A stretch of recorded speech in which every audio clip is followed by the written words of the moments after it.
What's up YouTube, this is Albert Aldridge of albertaldridgefitness.com, the nutrition coach. Thank you very much for clicking on the video, it's an absolute pleasure having you. And thanks again you guys for all the support you've been showing me recently, it really does motivate me to make these videos. You guys are awesome, and I can't wait to bring the content to you guys in the future. Anyway, if you're new to the channel and this is the first video you're watching of Albert Aldridge Fitness, then this is my nutrition coach series. People request me topics to talk about every week in these episodes, so I'm talking about people who are skinny fat this week. But if you'd like me to talk about your topic choice to do with fitness, nutrition, diet, lifestyle in the next episodes in the future, then just let me know by private messaging me on my social media or leaving a comment in the section below. So today we're talking about those who are skinny fat and what you should do. I don't know what to do. Don't worry, it's fine. If you're somebody who has literally just been doing cardiovascular exercises, done no weight training at all, or has just done bits very inconsistently here and there,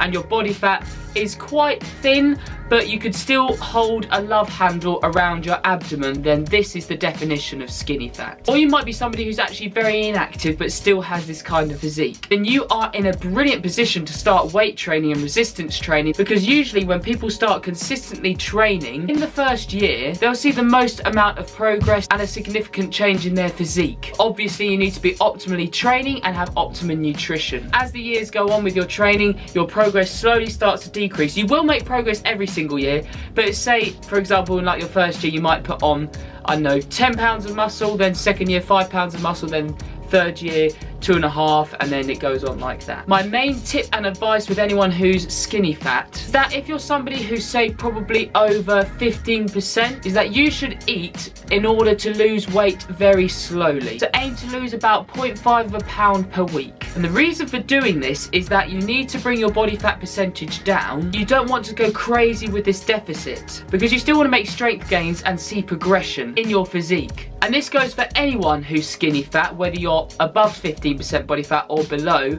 When you start weight training, you're going to experience something called body recomposition. So at the moment, your fat mass compared to your fat-free mass is probably more like fat mass to fat-free mass. And then as you start consistently weight training, this is going to start changing and the levels will hopefully become the opposite over a period of time. So regardless whether you're eating in a deficit or you're trying to bulk or you're just eating to maintain, you will experience progression in your physique and strength gains, because your body hasn't been used to this stimuli and it needs to adapt to it. So if you're above 15% body fat, by having a caloric goal to lose 0.5 of a pound per week, you're able to bring your body fat percentage down. Your body fat will reduce anyway through body recomposition, but this will ensure that your body fat does reduce. But then you won't be eating so little when losing weight, so you'll still be able to make strength progression and muscular gain in the gym. Because if you went so low calorie in order to lose weight and lose body fat, you will find that you're too weak to go to the gym and lift. All of this is a gradual process. Be patient, but you will see your body change. And for those of you who are below 15% body fat, I would advise you guys to just eat at maintenance in order to maintain your weight. And as I explained earlier, you will experience body recomposition and your body will slowly change. Another quick thing, a reason for you guys who are above 15% body fat, the reason why you also need to lose weight is just to reduce the chance of developing metabolic syndromes, developing diabetes, and avoiding having high blood pressure and other metabolic diseases. And in order to see the best results, my advice would be to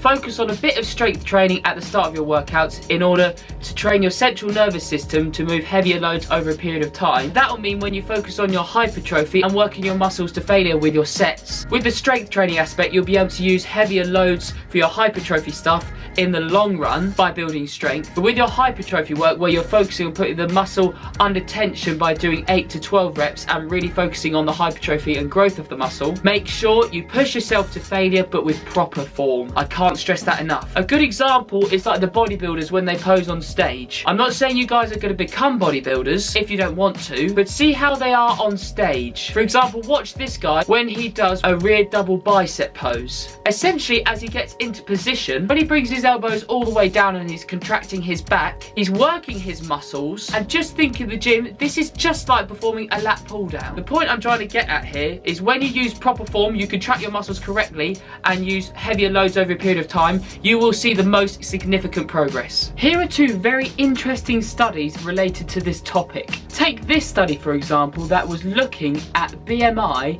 and body fat percentage independently and what effects they both had on all-cause mortality. That essentially means mortality rate. But do take into account though that BMI, the people they looked at were people who didn't do resistance training, because those who do resistance training have a lot of muscle. BMI doesn't really relate to those kind of people, but I'm pretty sure I'm overweight for my height. What this study found was that people with low BMI, so were classed as underweight but had a high body fat percentage, were in the highest all-cause mortality position. So this essentially suggests that those who have a higher adiposity around their abdomen area, so store more fat, are more likely to have a higher all-cause mortality risk rating, and this will mean decreased survival rates. I'm not trying to scare you, this is just what the study says. And this study was interesting. They looked into the relationship among body fat percentage, body mass index, and all-cause mortality. And what they found is by implementing resistance training into these types of people's lifestyles, there was no significant effect on cholesterol levels, diastolic blood pressure, or readings of triglycerides, which are free fatty acids. So what it's highlighting there is that resistance training still has a clinically and statistically significant effect on the risk of developing a metabolic syndrome such as obesity, and therefore it should be recommended into a person's lifestyle to help manage diabetes and metabolic disorders. So resistance training does have a benefit on those suffering from type 2 diabetes or metabolic syndromes like that. However, it highlighted earlier that nutrition is also very key to lowering your cholesterol levels. So you need resistance training, but you also need good nutrition to be in the best position. So for those of you who are skinny fat, here's the main point. Get on a consistent weight training routine. Do around 150 minutes a week of cardiovascular exercise according to the American College of Sports Medicine, and then get on a good diet plan. If you guys do need help with the diet, then I am a nutrition coach. I've helped many people in the past and I'd love to help you. If you want to check out some of my previous client transformations, then click on the link to my website